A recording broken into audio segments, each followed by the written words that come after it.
Ito ay rated SPG. Striktong patnubay at gabay ng magulang ang kailangan. Maaaring may masiselang tema, lengguwahe, karahasan, sexual, horror o droga na hindi angkop sa mga... Malaya na nga itong si Chris kay Via dahil lumayas na nga siya sa bahay nila Via. Subalit dito na nga malalaman na nga ang katotohanang tinatago niya dahil alam na nga ni Rosel ang katotohanan, hindi nga tunay na matay ang kanyang panganay na anak dahil na kay Chris nga ito.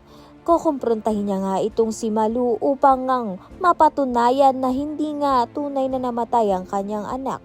Subalit, malalaman nga ba talaga ni Rosel ang katotohanan dahil pipigilan nga ito ni Chris. Sa kabilang banda naman nga ito ngang si Rosel ay tagumpay na nalaman na ang kataksilang ginagawa nga nito ni Darius at ni Melania dahil dito sa galit nga ni Rosel ay nakahawak nga siya ng espada at handa na nga siyang putulan ng kaligayahan itong si Darius. Deserve naman nga nito ni Darius dahil hindi nga siya nagpakabuting asawa kay Rosel.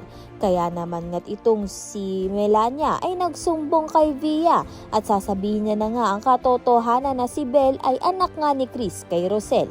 Kaya naman nga't yan at iba pa ang dapat nating pakaabangan. Maraming salamat sa iyong panonood.